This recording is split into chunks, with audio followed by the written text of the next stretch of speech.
প্রভু যীশু খ্রিস্টের মিষ্টি মধুর নামে আপনাদের জয় যিশু। এভরিডে ব্লেসিংয়ে সকলকে স্বাগত জানাই।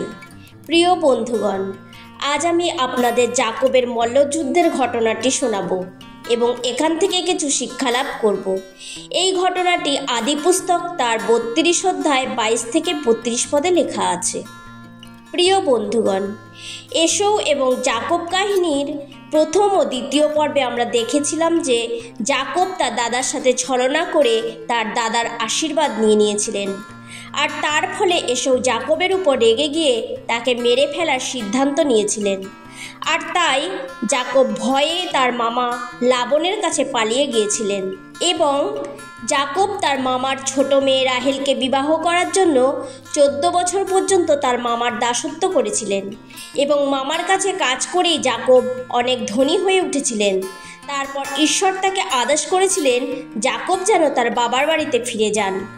তারপর যাকব যখন তার দাদা এসৌর কাছে অর্থাৎ তার বাবার বাড়িতে ফিরে যাচ্ছিলেন, তখন যাকব মনে করলেন তিনি তার দাদার সাথে যে ছলনা করেছিলেন তার জন্য হয়তো এসৌ এখনও তার উপর রেগে আছেন। তাই যাকব তার স্ত্রী ছেলে মেয়েদের যব্বক নদীর ওপারে রেখে আসলেন এবং যাকব যব্বক নদীর তীরে একাই রইলেন। প্রিয় বন্ধুগণ, এখানে আমরা দেখতে পাই যে যাকব তিনি তার পরিবারকে রেখে এসে একাই যব্বক নদীর তীরে রইলেন। তার একা থাকার কারণ কি ছিল? প্রিয় বন্ধুগণ, যাকব জানতেন যে তিনি তার দাদার সাথে অন্যায় করেছিলেন, আর তার ফলে তার দাদা তার উপর এতটাই রেগে গিয়েছিলেন যে তিনি তার নিজের বাড়ি থেকে পালিয়ে গেলেন, আর তারপর তার দাদার সাথে আর দেখা হয়নি। তিনি বহু বছর পর বাড়ি ফিরছেন। তাই যাকব ভীত ছিলেন যে তার দাদা এখন তার সাথে কি করবেন। তিনি কি এখনও রেগে আছেন? তার দাদা কি তাকে ক্ষমা করবেন কি না? তার চিন্তা ছিল এখন তিনি একা নন, কারণ তার সাথে তার স্ত্রী, তার ছেলে মেয়ে সবাই আছে, আর তাই তিনি একাকিত্বভাবে ঈশ্বরের সাথে সময় কাটাতে চেয়েছিলেন। হয়তো তার পরিবার যদি সেই সময় তার সাথে থাকতো, তিনি ঈশ্বরকে সেভাবে সময় দিতে পারতেন না। তার বাড়ি ফিরে যাওয়াটা তার কাছে বিরাট বড় একটা কাজ ছিল। তিনি চাননি ঈশ্বরকে ছাড়া সেই কাজে এগিয়ে যেতে, কারণ তিনি চিন্তিত ছিলেন তার দাদা তাকে ক্ষমা করবেন কিনা। আর এই সময় একমাত্র ঈশ্বরই তাকে সাহায্য করতে পারেন। ঈশ্বরই পারেন তার দাদা এসৌর মনকে পরিবর্তন করতে, তাকে তার দাদার কাছে অনুগ্রহের পাত্র করতে। তিনি হয়তো তার মনের কথা তার পরিবারকে বলতে পারছিলেন না। এই অবস্থায় যাকব ঈশ্বরের সাথে ব্যক্তিগতভাবে সময় কাটাতে চাইলেন। যাকব জানতেন যে ঈশ্বরকে ছাড়া কোনো কাজ করা সম্ভব নয়। তিনি জানতেন তার দাদা এসৌ যদি রেগেও থাকেন, তবে একমাত্র ঈশ্বরই পারেন তাকে শান্ত করতে। এসৌ যেন তাদের কোনো ক্ষতি না করে, এই সকল কারণেই যাকব সেই রাতে ঈশ্বরের সাথে সময় কাটাবার জন্যই তিনি যব্বক নদীর তীরে সেই রাতটা একাই রইলেন।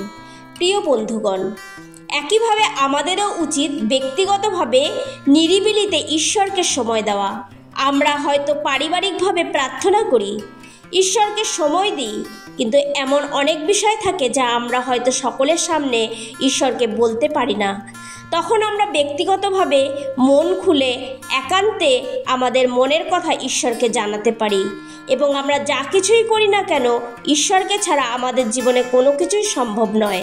অনেক সময় আমরা মনে করি আমাদের বুদ্ধির দ্বারা, শক্তির দ্বারা আমরা সফল হতে পারবো, কিন্তু প্রিয় বন্ধুগণ, ঈশ্বরের সাহায্য ছাড়া আমরা কোনো কিছুতেই সফল হতে পারবো না। তাই আমাদের জীবনে সর্বপ্রথম যেন সব কাজে ঈশ্বরকে সামনে রাখি, তাহলে কঠিন বিষয়ও সহজ হয়ে উঠবে।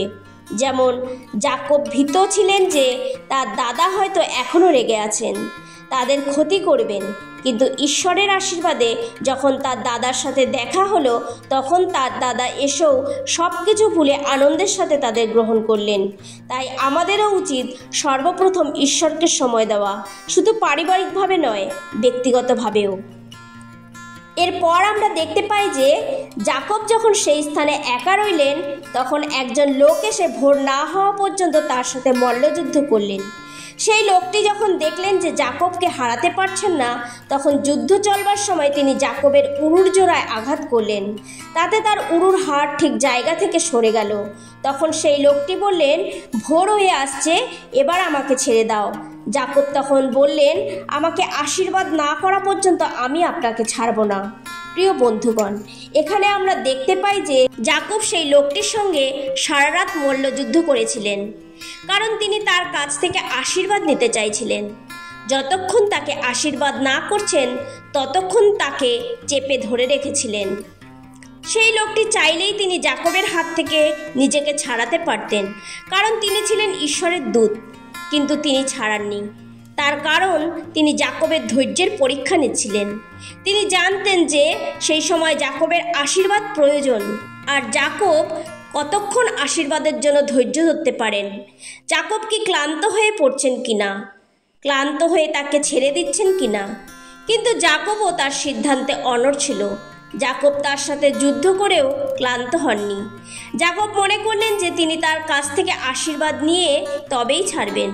যতক্ষণ লোকটি তাকে আশীর্বাদ না করছেন ততক্ষণ তাকে চেপে ধরে থাকবেন। প্রিয় বন্ধুগণ, একইভাবে আমাদেরও উচিত আশীর্বাদ পাবার জন্য ধৈর্য ধরে অপেক্ষা করা। অনেক সময় আমরা অনেক বিষয়ে ঈশ্বরের কাছে প্রার্থনা করি, আর সেই প্রার্থনার উত্তর হয়তো ঈশ্বর দিচ্ছেন না। তখন ধৈর্য হারিয়ে ফেলি, প্রার্থনা করতে করতে ক্লান্ত হয়ে যাই, তখন প্রার্থনা করা বন্ধ করে দিই।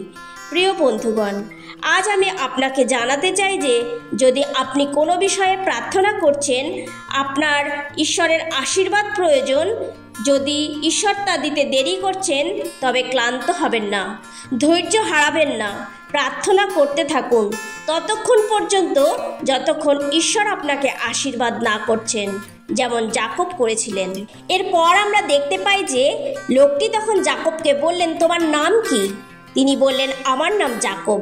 লোকটি তখন যাকবকে বললেন, তুমি ঈশ্বর ও মানুষের সাথে যুদ্ধ করে জয়ী হয়েছ। তোমার নাম আর যাকব থাকবে না, তোমার নাম হবে ইসরায়েল। যাকব তখন তাকে বললেন, মিনতি করি আপনি বলুন আপনার নাম কি?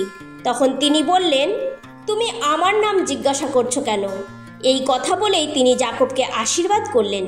তখন যাকব সেই জায়গাটার নাম রাখলেন পনুয়েল, যার মানে ঈশ্বরের মুখ। এবং যাকব বললেন, আমি ঈশ্বরকে সামনাসামনি দেখেও বেঁচে রয়েছি। যাকব যখন পনুয়েল থেকে রওনা দিলেন তখন সূর্য উঠে গেছে, কিন্তু তার উরুর আঘাতের জন্য খোঁড়াতে লাগলেন। প্রিয় বন্ধুগণ, এখানে আমরা দেখতে পাই যে যাকব তার কাছে আশীর্বাদ চাইছিলেন। আগে আমরা দেখেছিলাম যে যাকব তার দাদার বিষয়ে ভীত ছিলেন। হয়তো তার দাদা তার উপর এখনও রেগে আছেন, তাই যাকব সেই রাতে একা থাকলেন যেন ঈশ্বরের সাথে সময় দিতে পারেন।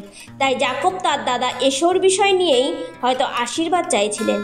যাকব হয়তো ভেবেছিলেন যে তিনি তাকে আশীর্বাদ করবেন যে তুমি বাড়ি ফিরে যাও, তোমার দাদা তোমাকে ক্ষমা করবেন। কিন্তু তিনি তাকে এরকম আশীর্বাদ দেননি। তিনি যাকবকে তার নাম বদলে ইসরায়েল নামে আশীর্বাদ দিলেন। তখন যাকব কোনো প্রশ্ন করেননি যে আপনি আমাকে এইরকম আশীর্বাদ কেন করলেন। এখন আমাকে আশীর্বাদ করুন যেন আমার দাদা শান্ত হয় আর আমার কোনো ক্ষতি না করে। কিন্তু তিনি যাকবকে তার নাম বদলে ইসরায়েল নাম দিলেন। এটা ছিল এক বিরাট আশীর্বাদ, যা হয়তো সেই মুহূর্তে যাকব বুঝতে পারেননি। কিন্তু ঈশ্বর যাকবকে ইসরায়েল নাম দিয়েছিলেন, যে ইসরায়েলকে ঈশ্বর ভালোবাসতেন, যারা ছিল ঈশ্বরের মনোনীত।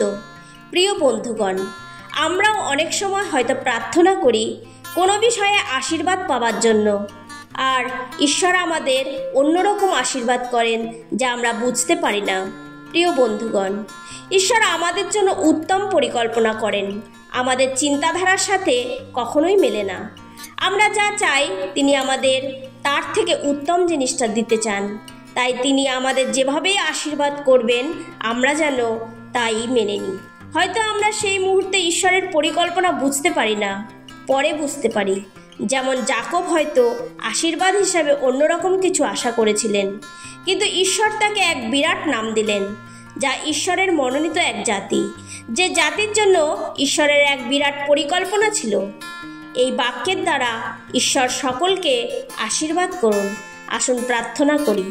হে সর্বশক্তিমান জীবন্ত পিতা, তোমায় ধন্যবাদ আজকের দিনের জন্য। পিতা, আমরা যেন ব্যক্তিগতভাবে তোমাকে সময় দিই, আমাদের প্রার্থনায় যেন ধৈর্য রাখতে পারি এবং আমাদের জীবনে তোমার পরিকল্পনা, তোমার ইচ্ছাকে মেনে নিতে পারি। এই প্রার্থনা পিতা তোমার পুত্র প্রভু যীশু খ্রিস্টের নামে চাই, আমেন।